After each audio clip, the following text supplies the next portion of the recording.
Isso é história de Guarapuavano. Isso é história de Guarapuavano. Isso é história de Guarapuavano. Isso é história de Guarapuavano. Isso é história de Guarapuavano. Isso é história de Guarapuavano. Isso é história de Guarapuavano.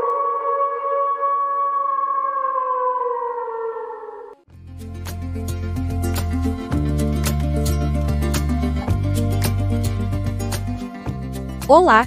Está começando o podcast Isso é História de Guarapuavano, um projeto que funciona como um arquivo histórico digital, facilitando o acesso e o entendimento sobre a tão rica e plural história de Guarapuava. Meu nome é Amanda Padilha Pieta, sou jornalista e atuo como roteirista, assessora de comunicação e locutora desse podcast. Esse é um projeto realizado com recursos da Lei Paulo Gustavo, do Ministério da Cultura do Governo Federal, com o apoio da Secretaria Municipal de Cultura e da Prefeitura de Guarapuava. Nesse episódio, falaremos sobre o emblemático aniversário da cidade de Guarapuava e suas duas possíveis datas. Antes de começar, eu quero fazer uma pergunta para o nosso público. Vocês sabiam que talvez Guarapuava tenha 2 aniversários? Meus amigos e minhas amigas, neste primeiro episódio já temos um assunto polêmico. Será que, no fim das contas, Guarapuava fez mesmo 200 anos em 2019? Como toda a história tem 2 lados ou mais, a formação de Guarapuava não poderia ser diferente. Diante de algumas inquietações sobre esse processo, a historiadora Zilma Raik Dalla Vecchia pesquisou outra versão da história, que sugere que Guarapuava seria um pouquinho mais velha. Vamos entender o porquê?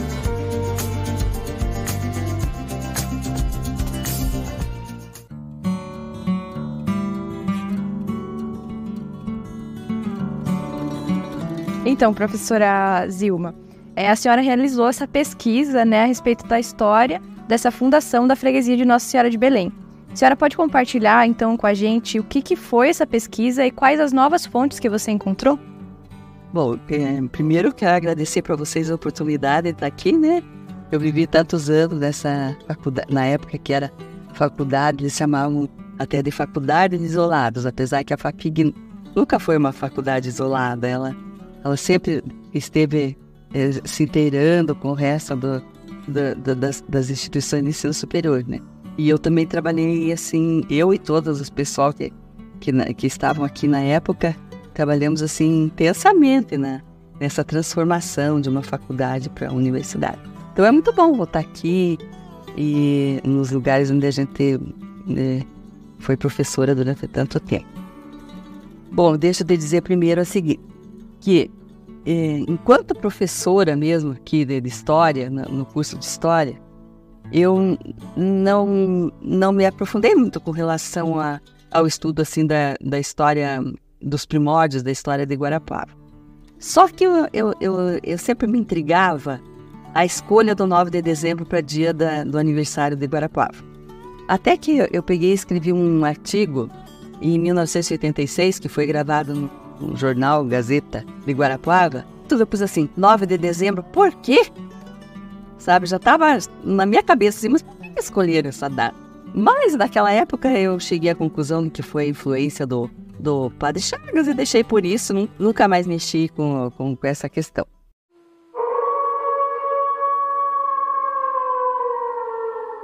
Olá, eu estou aqui só para fazer uma pequena explicação. O Francisco das Chagas Lima, conhecido como Padre Chagas, foi um importante missionário e pároco português, nascido no final do século XVIII. Ele se destacou como administrador do aldeamento de Atalaia, na capitania de São Paulo, onde dedicou 18 anos ao trabalho de catequização dos povos indígenas que habitavam a região de Guarapuava. E toda vez que você ouvir esse uivo do nosso mascote lobo-guará, significa que vamos explicar algum termo ou contar melhor quem é o personagem citado no episódio.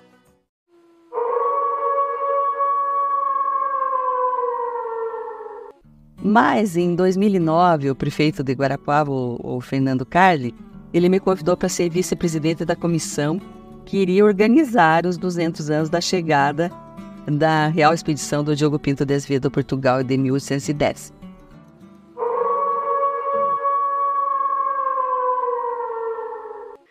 Diogo Pinto de Azevedo Portugal foi um militar português do século XVIII que atuou como governador e capitão-general da Capitania de São Paulo. Depois disso, foi nomeado comandante da Vila de Coritiba e comandante-chefe da Real Expedição e Colonização dos Campos de Guarapuava. Quem é de Guarapuava vai pegar essa referência. O Diogo Pinto de Azevedo Portugal é aquele carinha representado no monumento conhecido popularmente como Rotatória do Cavalo.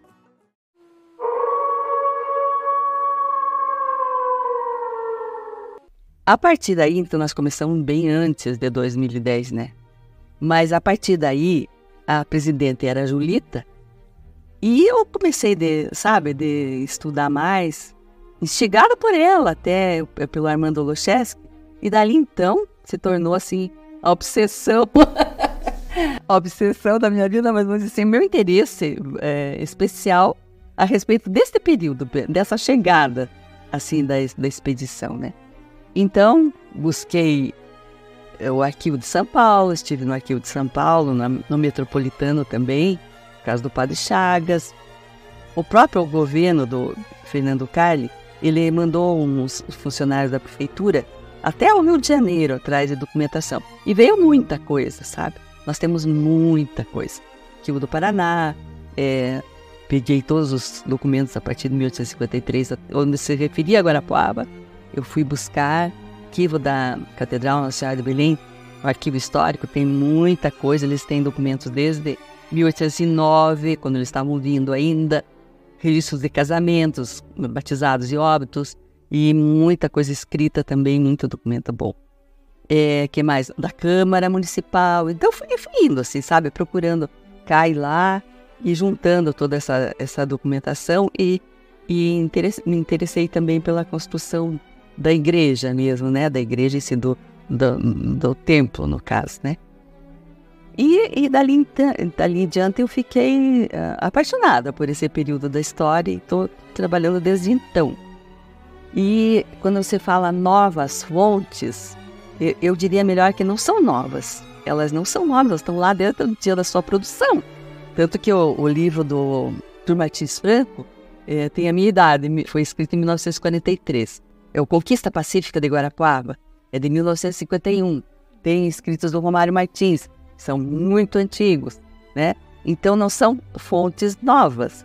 Seria, então, uma nova interpretação dessas fontes, um questionamento a respeito das fontes que eu fui encontrando.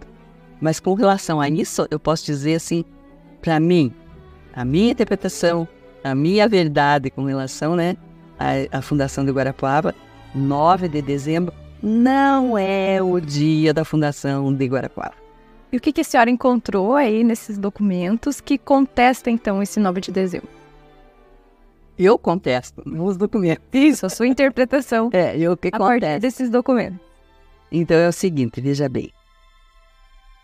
Naquela época em que Guarapuava passou a ser freguesia, então existia o que se chamava de regime de padroado. E havia interferência assim da igreja nos negócios do Estado no negócio da igreja. Quem criou a freguesia foi o Dom João VI. Ele é uma figura muito caricata, mas ele não era muito bobo, não. Ele era um homem bastante esperto. E ele que criou a freguesia, né? Ele diz assim, ele criou a igreja. Ele faz primeiro um decreto real, em agosto, e depois ele faz um alvará. Veja, como as lojas hoje precisam de um alvará para funcionamento, a igreja também na época precisava de um alvará de funcionamento emitido pelo rei. Não era pela igreja. Tanto que o dízimo era pago para o rei, não para a igreja, né? No caso. Então, ele diz textualmente, nesse alvará, que a gente encontra o original no Arquivo Metropolitano de São Paulo, ele diz textualmente, ei por bem erigir uma igreja, ele diz que é para pôr em Atalaia, sob a invocação de Nossa Senhora de Belém, em 1818. É o mesmo ano que o Padre Chagas traz a Sesmaria dos Índios, que é naquela região onde era Atalaia, que eles perderam, né, totalmente, né, a Sesmaria. Mas é o mesmo ano.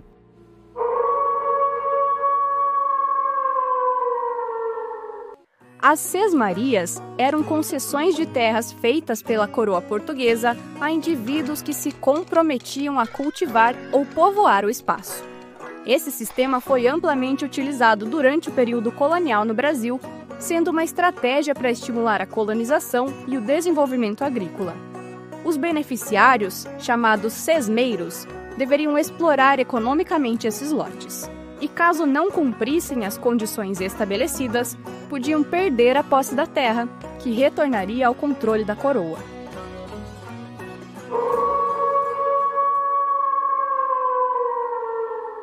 Ele traz, também existe esse documento dos índios no arquivo aqui do SIDOC, né, na cópia desse documento, e cria a igreja.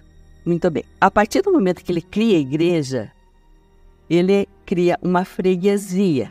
O que era uma freguesia? Eram os paroquianos, os fregueses, sob orientação de um padre. Esse padre, no caso aqui para nós, o padre Francisco das Chagas Lima. Lá não tem a freguesia do Ola, lá em São Paulo? Mesma coisa. Sim. Né? Então, a freguesia é a primeira organização política administrativa de uma população portuguesa da época. E a nossa freguesia, que vai se transformar depois em vila e depois em cidade, ela foi criada em 1818. Ela foi fundada, vamos dizer assim, em 1818. Com isso eu não quero dizer que ninguém esteve por aqui, sabe? Né? Antes disso, né? Antes do Diogo Pinto de Azevedo Portugal, que chegou em 10. Não é isso. Muita gente passou por aqui. Mas a expedição do 17 de junho de 1810, ela veio efetivamente e decididamente a povoar os vastos campos de Guarapuava, que não era muito pouco. Era o limite das povoações portuguesas na América Meridional. E o plano de ocupar esses campos não é de 1810. Tem um livro a respeito disso, da América Portuguesa Meridional. Tem um livro a respeito disso que tem a transcrição do plano. Eles dizem, vamos lá em Guarapuava estabelecer um posto vantajoso, eles puseram, vantajoso, e dali nós iremos alargando os nossos domínios. Tanto que a expedição do Diogo Pinto de Azevedo Portugal, ela chega, nem bem eles chegaram, já sai para ocupar os territórios ao redor. Por quê? Multiplicidades. Ou você assume e toma posse, você perde. Se ele não tivesse vindo, e a gente tem também que notar o seguinte, a expedição do Diogo Pinto de Azevedo Portugal é uma entrada. Lembra da diferença entre entrada e bandeira?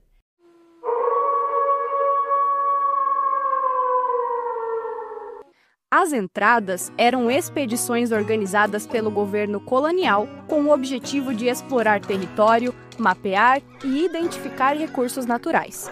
Tinham um caráter oficial e visavam expandir o conhecimento sobre o interior do país. Já as bandeiras eram expedições geralmente organizadas por pessoas particulares, principalmente paulistas, com o objetivo de capturar indígenas para a escravização, procurar metais preciosos e expandir territórios. As bandeiras foram mais agressivas do que as entradas e tinham um caráter explorador e econômico.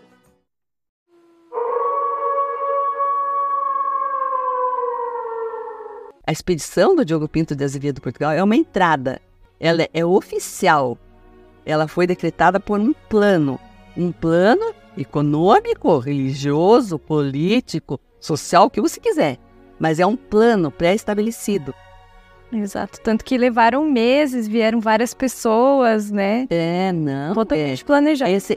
Nesse livro, está lá o plano para a ocupação da América Meridional pelos portugueses. É 1772 o plano. Olha só. Não é de 1810, é 1772. Você veja que o Dom João chega aqui em 1808, já em seguida ele já determina que o Diogo Pinto era para vir aqui ocupar essa região. Se ele não fizesse, ele ia perder para os espanhóis. A mulher dele também era espanhola, estava naquela de também querer também ocupar aquela região, né? Então ele perderia para os... Hoje nós estaríamos falando espanhol, se ele não tivesse determinado a vinda da expedição do Diogo Pinto de Azevedo Portugal. Uhum. Então, para mim é claro. E mais uma coisa também. No auto de fundação, o que a gente tem do auto? Esse auto de fundação de 9 de dezembro de 1819. O que a gente tem desse auto? Cópias feitas em 1888. Nós não conseguimos achar os documentos originais do auto. E o que é um auto? É uma ata. É um documento que foi mandado para as autoridades. O Antônio da Rocha Loures diz textualmente: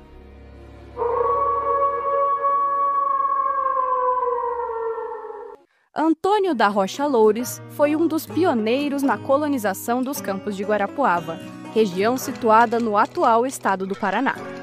No início do século XIX, ele desempenhou um papel central como fazendeiro e líder local, auxiliando na estruturação econômica e política da área. Rocha Loures participou ativamente do processo de distribuição de sesmarias e na criação das primeiras vias de comunicação que conectaram Guarapuava a outras regiões paranaenses.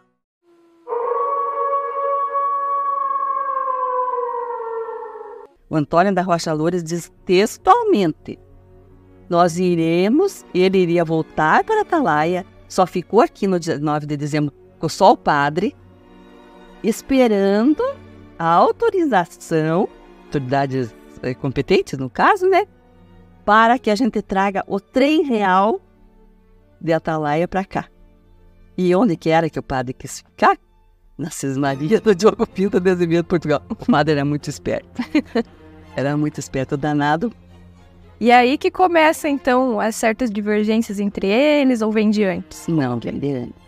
Eles começam já logo depois. Primeira coisa, as primeiras coisas que o padre escreve sobre o Diogo, ele diz que ele era um competente, um militar competente. Mas vamos pensar assim, duas pessoas muito competentes nas suas funções, personalidades fortes. Veio como militar para conquistar o território. Ele estava preocupado com os índios? Não estava nada. Ele estava preocupado em exercer a função dele. Eu sou militar, eu tenho que cumprir com isso. Ele foi escolhido para isso, para ir lá e tomar conta daquele território para os portugueses. E o padre veio, claro, com uma... Eu sempre digo, a gente tem que pensar os personagens assim como de acordo com a sua época. Ele era um padre do começo do século XIX. Nossa, ele ficava muito brabo que os soldados com as índias faziam bailes, tocavam música. Ele era muito, assim, né? Ele tinha aquela mentalidade de padre dessa época. Tanto que uma das questões que ele escreve no alto, que é o capítulo 5, ele diz que eles estavam abusando da botica real, porque das águas ardentes da botica real. Quer dizer, estavam tomando pinga mesmo, né? E tocando baile e falavam alto. E tanto que ele era assim, padre, ele tinha como objetivo maior: eu tenho que separar os soldados dos índios.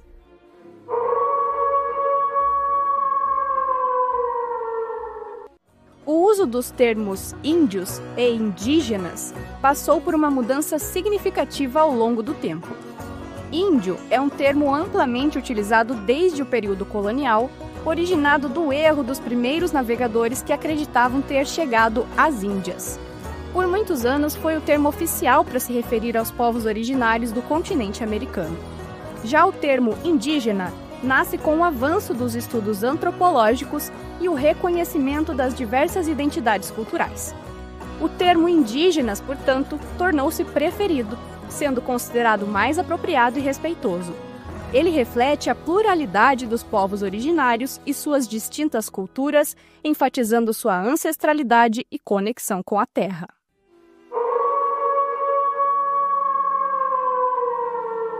O padre, ele tinha como objetivo maior: eu tenho que separar os soldados dos índios. Ele queria só isso, ele diz textualmente também nos documentos, sabe? Não dá para misturar. Ele achava que estava prejudicando os soldados. Eles vinham sem mulher. Era um pouco, quer dizer, nem todos, né? Alguns têm famílias, né? Por isso que é uma das causas que eu digo que é efetivo o povoamento. Exatamente. Que vieram famílias inteiras. Inclusive do comandante que estava com o nenenzinho, que tinha nascido em Linhares. Ele tem 4 filhos que foram batizados e e estão registrados aqui na Catedral de Guarapuava. 4 deles, dos 7, estão registrados aí. Você pode pegar certidão de nascimento. Mas o primeiro nasce mesmo no caminho, né? Lá em Linhares. Então até a família do comandante veio. Mas eram muito mais homens do que mulheres. E as índias estavam ali disponíveis. Tem um episódio que os índios, muito malandro, que também eles também eram espertinhos, eles oferecem as índias para os soldados.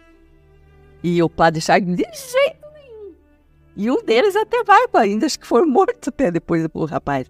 Por quê? Porque daí, se eles se infiltrassem no acampamento, seria muito mais fácil o ataque, né? Tanto que logo depois eles fazem mesmo um ataque que vai ser defendido pelo Antônio da Rocha Loures, porque o Diogo Pinto de Azevedo de Portugal ia muito para Curitiba, ele ia voltar. Não sei como, naquela Serra da Esperança, mas em todo caso ele ia. Então foi mais pelos princípios de cada um, assim, do Padre Chagas e do Diogo de Azevedo Pinto. Choque de interesses. Eu diria para você que quem levou a melhor foi o Padre Chagas. Pois é. Porque ele chega a ponto de... Tem documentação, assim, de gente que vem investigar o Diogo Pinto de Azevedo de Portugal, fazer inquéritos, e o padre a fuxicar lá, sabe? E daí o que acontece? Eles determinam que saia, a base da expedição saia daqui e vá para Linhares. Daí o Diogo Pinto tem que sair daqui com a família e ir para Linhares, e deixa aqui só o Rocha Loures, que era casado com uma sobrinha dele. Então deixa o Rocha Loures e o Padre Chagas aqui.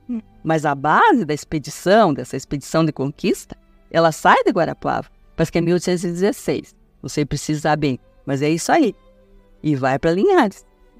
Essa divergência também tem um pouco a ver com essa história do alto da fundação, né? Que sim, nas minhas leituras ali eu encontrei alguma coisa, acho que até da Gracita que fala.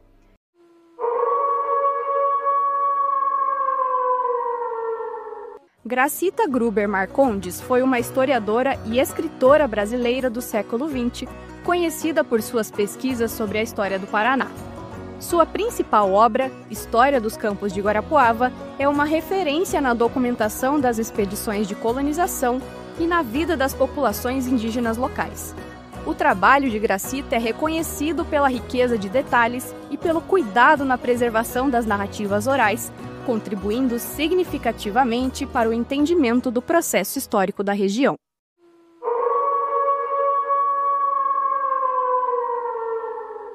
Que foi enquanto o Diogo de Azevedo, Portugal, estava doente, e aí ele deixou o seu interino, que era o Capitão Rocha, né?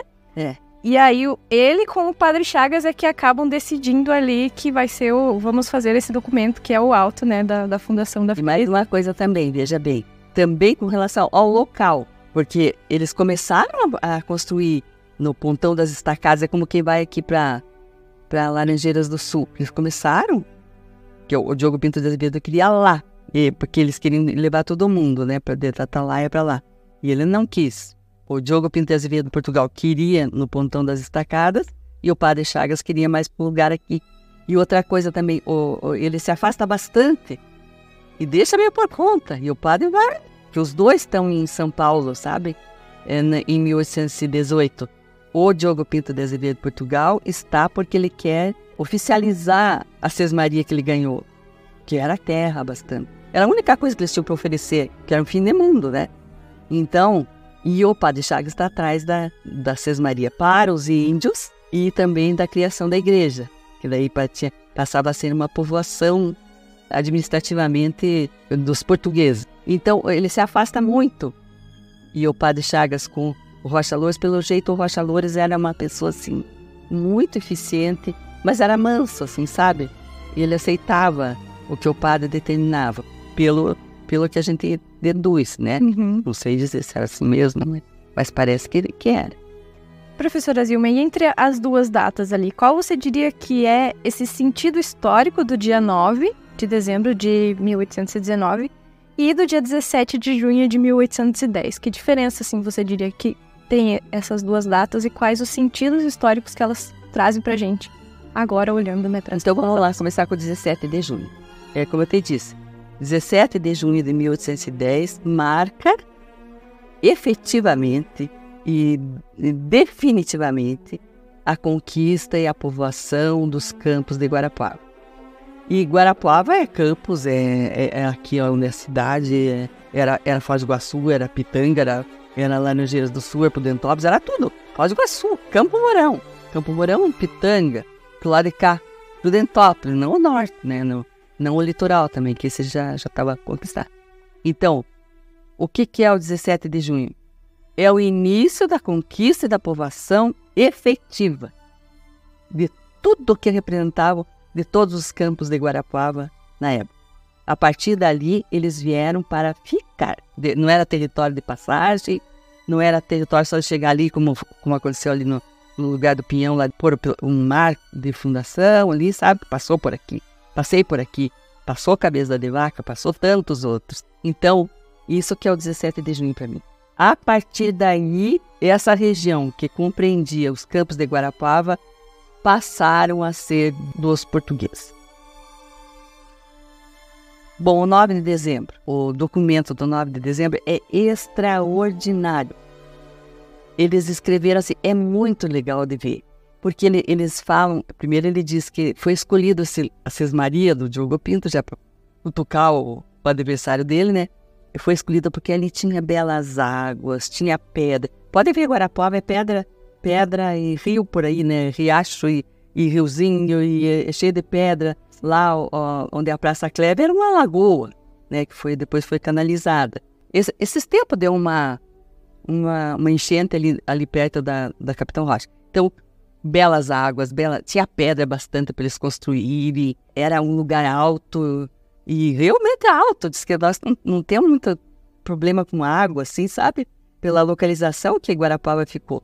Então, era um lugar excelente, mas que tinha sido prometido por Diogo Pinto de Portugal, né? Para ser a cidade. E então, no documento do Antônio da Rocha Loures, diz assim, que eles estão passeando a cavalo, eu vou dizer com as minhas palavras, mas ele textualmente, eles estão passeando a cavalo, ele e o padre Chagas, e que daí eles vislumbram um lugar que era excelente para instalar a freguesia, que já havia sido criada em 1818. Então, daí eles voltam para Atalaia e escrevem o auto em 6 capítulos, que seriam regras para bem administrar a freguesia. É claro, nem o Rocha Loures, nem o padre Chagas, nenhum deles dizem 9 de dezembro é o dia da fundação de Guarapuava. Não é. É o dia que eles escrevem esse auto. É fabuloso. Até a Tayla, que foi uma arquiteta lá da prefeitura, ela deu uma definição muito boa. Ela diz, é o primeiro plano diretor de Guarapuava. É verdade, faz sentido, né? É o primeiro plano diretor. Veja, as povoações portuguesas, lá em Curitiba, não sei, vocês não lembram que são mais jovens, mas em volta da catedral, que era o lugar onde nascem sempre as cidades, as povoações, né?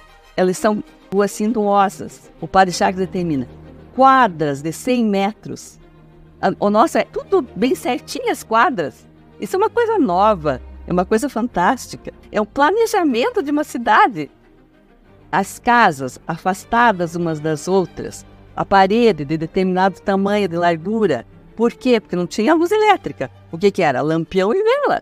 Então pegava fogo fácil. Não pegou fogo em Londres, não pegou fogo em Portugal, que quase destruiu as cidades. Então, era muito fácil de pegar fogo, porque se fosse uma casa junto da outra. Ele determina a distância de cada casa, a distância das coisas. Ele diz, não comam as frutas das árvores, preserve. É um estudo de ecologia ali, sabe? Bem começa a regulamentar mesmo ali a vida em sociedade. Mas não quer dizer que já não tinha uma sociedade ali há quase 10 anos atrás, né? Como a senhora acredita. Há 9 anos atrás. E aí, então, por que essa data foi escolhida como comemoração oficial, o 9 de dezembro, né? Se a senhora diz que eles, na hora, né, de escrever esse auto, eles não estão dizendo que essa é a certidão de batismo, né? Que é outra coisa. Não é. Quem foi que escolheu isso? Em que momento que isso aconteceu? Foi Antônio Lustosa de Oliveira, em 1936.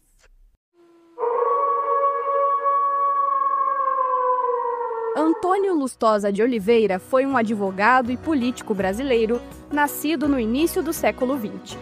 Ele foi vereador e deputado estadual no Paraná sendo uma figura influente nas questões políticas da década de 1940.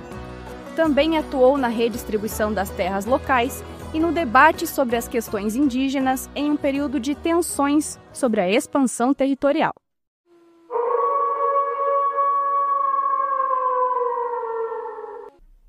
E foi equívoco por parte dele. Ele descreve isso no livro dele, Do Meu Canto. Ele usava o pseudônimo de João do Planalto. Ele queria demais, ele descreve assim todas as letras, sabe, nesse livro, assim. Ele queria demais que Guarapuava tivesse o dia do aniversário de Guarapuava, né? O Antônio Sós de Oliveira. Aí ele vai para o prefeito, que ele conta que ser prefeito ganhou a eleição por um voto. Ele vai lá para o prefeito e diz, olha, prefeito, nós precisamos de um jeito de fazer uma festa aqui de aniversário da cidade, né? Aí o prefeito diz, mas nós temos tantas outras necessidades, não é possível. Daí ele vai com um livrinho ouro, assim, pegando dinheiro de mulher. Ele diz quem que deu e quanto que ele deu, sabe? E daí no dia 9 de dezembro de 1819, ele vai lá na praça, que já se chamou João Pessoa, porque é interessante essa história também de se chamar Praça João Pessoa. Houve uma consternação na cidade com relação à morte do João Pessoa. Praça só se chama 9 de dezembro desde 1944. Depois de já instituído como feriado, né? Não, em 36. Já era feriado. Sim, em 36, a partir de 36, eles vão no dia 9, soltam fogos, a banda toca, às 10 horas da manhã, né? Que foi a chegada mais ou menos da petição na frente ali da igreja, né? Que a influência da igreja é muito grande com relação à fundação de Guarapuava. Mas essa é outra história, né? E aí se consolida, então, ao longo do tempo essas Pela comemorações. tradição. E ninguém questionou. E também, eu sempre digo, não questionaram. Hoje em dia tem gente que diz, 9 de dezembro, sim, porque a partir daí a cidade vai ali. Porque quem vem para cá em 9 de dezembro? Só para Orixá. Ele vem com 10 pessoas para a limpeza da casa, essas coisas de segurança, alguns índios também, mas é só ele que vem. Todos os não índios, como diz o professor Ariel, que dizia os não índios, vêm para cá, nesse lugar onde é a cidade de Guarapuava, somente em setembro de 1821. Também tem registro disso. Entende? Agora eu vou te dizer, é 9 de dezembro, é 17 de junho. Para mim, a minha interpretação, eu me convenci, sabe? Guarapuava começou a ser povoada em 17 de junho de 1810. Quando que é o dia da fundação? Se a freguesia, a primeira instituição político-administrativa de uma povoação portuguesa da época, então é de 1818. A freguesia foi criada em 1818. Mas é agora que confusão é essa? Pois é, então, parece uma data a mais. Então, nós temos 200 anos em 2010, nós temos 200 anos em 2018, nós temos 200 anos em 2019. Então, que confusão é essa? A nossa história é peculiar. Não é igual a de outras cidades. Não adianta. E isso também é a minha interpretação. Por isso que a história é legal. Porque se fosse assim, eu dizia, não, Guarapuava foi fundada no dia 17 de 1818, lá, né, 11 de novembro, que é o alvará, ou em agosto, que é o decreto real. 1818, a fundação da Guarapuava, que passa de freguesia a vila, de vila a cidade, foi em 1818. Uhum. O povoamento é de 1810, efetivamente, né? Sim. Então, se eu digo isso, você não pode dizer mais nada diferente? Você pode chegar lá e pegar o documento, não, mas a Zilma está errada. Então, essa é a minha interpretação. Senão não adianta mais, ninguém mais precisava escrever nada. Exato. Do Descobrimento do Brasil, lá vai descobre, fala sobre o descobrimento do Brasil de um jeito, de acordo com a sua visão de mundo, vamos dizer, né? Então, a história não está acabada, né? Nunca teve, porque você pode dar uma outra, você usa o mesmo fato, mas você pode interpretar de forma diferente de acordo com o que você acredita, de acordo com a tua visão, de acordo com a tua ideologia até. Você vai destacar aquilo que te interessa. Esta é a minha verdade. Sim. E eu respeito muito a Sulita, professores renomadíssimos que defendem o 9 de dezembro.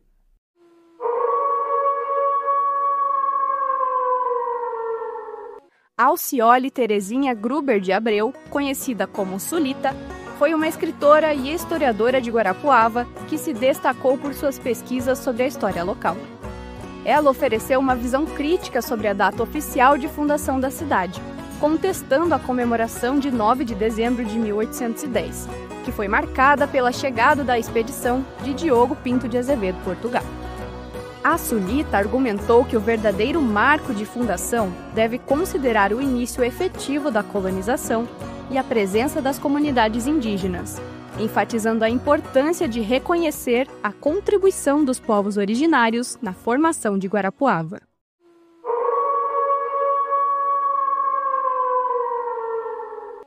Professora, a próxima pergunta era mais ou menos nesse caminho que a gente estava falando, né? Que seria sobre se dá para resolver essa divergência das datas comemorativas. Acho que você já falou um pouquinho, né? Que você acredita que não dá. Não. Mas tem como a gente comemorar as duas? Na sua opinião, assim, a gente consegue fazer homenagens nesse dia também, no 17 de junho? Não sei se chega a ser um feriado algum dia, né?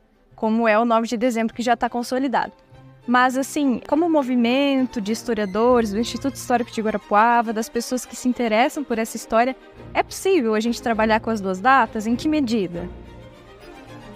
Mais uma coisa que eu vou dizer para você. 9 de dezembro, nem feriado eles fazem. Eles trocam o 9 de dezembro pela segunda-feira de carnaval por causa do comércio.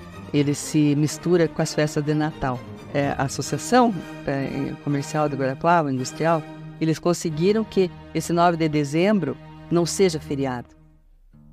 É uma lei municipal, é a lei, mas eles dão um ponto facultativo. E quem que vai fechar sua loja? Então, essa questão da comemoração, eu diria melhor. Era melhor que se estudasse melhor cada assunto, né? E que cada um interpretasse a sua maneira. Eu acho que pode ser comemorado, sim, deve ser lembrado, sim. Eu tenho tentado, assim, sabe? Por exemplo, 17 de julho, agora, 17 de julho, é o dia que Guarapuava passa a vila. Isso é significativo para nós, pelo 1852, acho que é. E então, é significativo porque a partir do momento que ela passa a vila, ela se independiza. Porque nós éramos agregados, vamos dizer assim, éramos dependentes de Castro. Se passa a vila, pode eleger os camaristas, você vai ter a sua Câmara Municipal. Demorou um ano ainda para ser instalada, mas... Então, é uma data, meu Deus do céu, é a independência de Guarapuava, em 1852, 17 de julho. Alguém fala disso? Eu escrevi lá um negócio, mas nem o pessoal... Quando a gente pesquisa no Google, acha os teus textos lá. Sobre esses temas. É.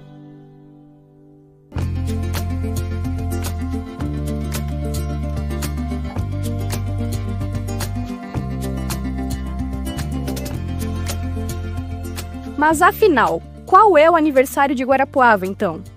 Como bons estudiosos das ciências humanas, nós dizemos para vocês, depois de todas essas informações, que não tem resposta certa.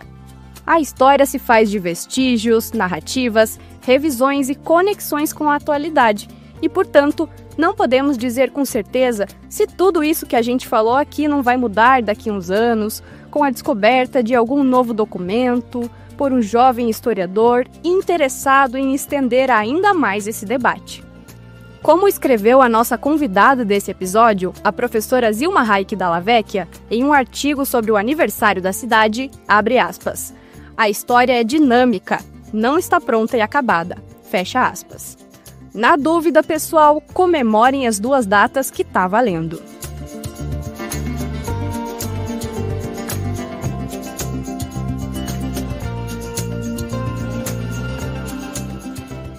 Você ouviu o podcast Isso é História de Guarapuavano.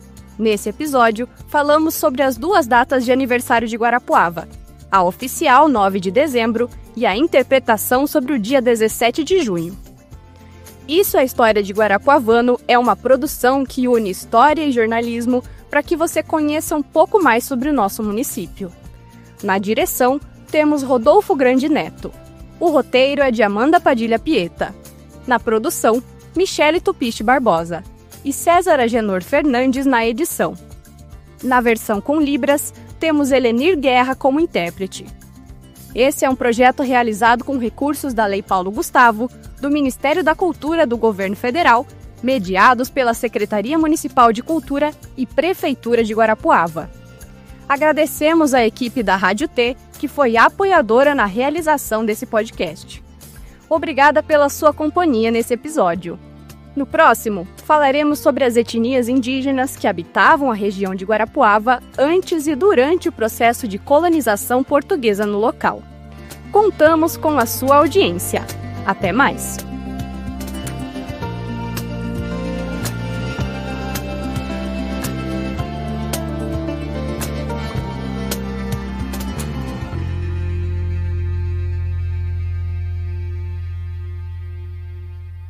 E no fim, o fruto das datas aí, dessas duas datas, é a questão dos interesses mesmo, né? Acabou ficando o 9 de dezembro por uma questão de interesses mesmo, de certas figuras que eram influentes.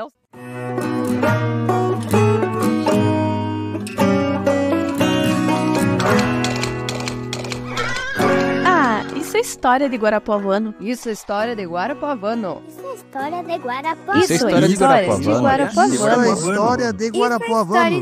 Isso é história de Guarapuavano. Isso é história de Guarapuavano.